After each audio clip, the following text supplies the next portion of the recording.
नमस्कार, आप देख रहे हैं जी बिजनेस। आपके साथ मैं हूं अनुया यादव। आइए आपको दिखाते हैं बिजनेस जगत की 10 बड़ी खबरें बिजनेस टॉप 10 में।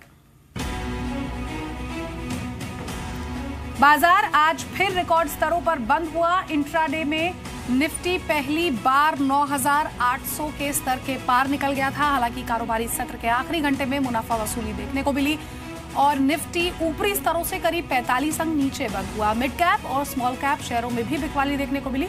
कारोबार खत्म होने पर सेंसेक्स 31 और निफ्टी 15 अंक की बढ़त के साथ बंद हुए। आईटी, ऑटो, शुगर, केमिकल और टेक्सटाइल कंपनियों के शेयरों में सबसे ज्यादा खरीदारी रही। वहीं telecom, consumer durable, metal, PSU banks के शेयरों में बिकवाली देखने को मिली। वित्त वर्ष 2018 की पहली तिमाही में इंडसइंड बैंक का मुनाफा 26.5% बढ़कर 836.5 करोड़ रुपए हो गया। वित्त वर्ष 2017 की पहली तिमाही में इंडसइंड बैंक का मुनाफा 661.4 करोड़ रुपए रहा था। वित्त वर्ष 2018 की पहली तिमाही में इंडसइंड बैंक की ब्याज आय 30.8% बढ़कर 1,774 करोड़ रुपए पर पहुंच गई। 2017 की पहली तिमाही में इंडसइंड बैंक की ब्याज आय 1,356.4 करोड़ रुपए रही थी। जिम चेन चलाने वाली कंपनी, दुनिया की बड़ी कंपनी स्नैप फिटनेस के साथ कल वर्कर्स ने करार कर लिया है। नए करार के तहत कंपनी एशिया में अपने कारोबार पर विस्तार करेगी।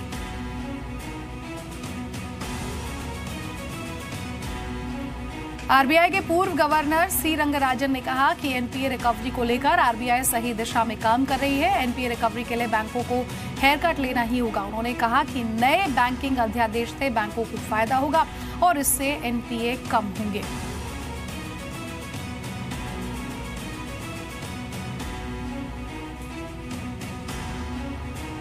सरकार ने स्टेंट की कीमतों पर भले ही लगाम कस दी हो, लेकिन दिल के मरीजों का इलाज अभी सस्ता नहीं हुआ है। महाराष्ट्र एफडीए ने दिसंबर 2016 से अप्रैल 2017 के बीच एक स्टडी कराई, जिसमें खुलासा हुआ है कि एंजियोप्लास्टी में इस्तेमाल होने वाले जरूरी डिवाइसेस पर अस्पताल 5 गुना तक रकम वसूल रहे हैं।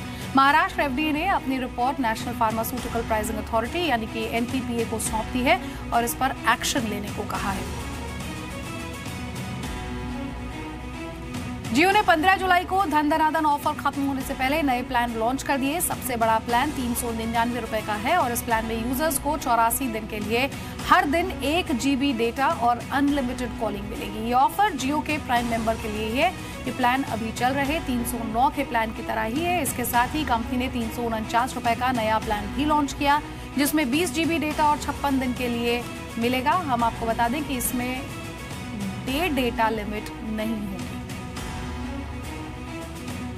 स्पाइसजेट के पूर्व प्रमोटर कलानिधि मारन ने एयरलाइन के मौजूदा मालिक अजय सिंह से 2000 करोड़ रुपए का हर्जाना मांगा है। कलानिधि मारन ने आरोप लगाया कि अजय सिंह ने कंपनी खरीदते वक्त जो वादे किए थे उन्हें पूरा नहीं किया, जिससे उन्हें नुकसान हुआ। स्पाइसजेट ने जी बिजनेस के सवालों के जवाब में कहा कि आर्बिट्रेशन पैनल के सामने मामले की सुनवाई चल रही है और इसलिए इस बारे में कॉमेंट करना ठीक नहीं होगा, लेकिन हर्जाना देने का तो सवाल ही पैदा नहीं होता।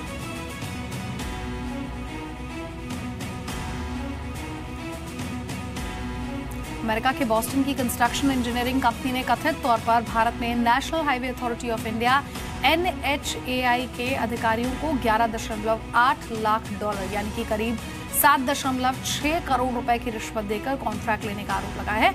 ये रिश्वत 2011 से 2015 के बीच दी गई। ये जानकारी यूएस के जस्टिस डिपार्टमेंट ने दी और अब वो भारत सरकार से इन आरोपों की जांच के आदेश देने के लिए कहने जा रहा है।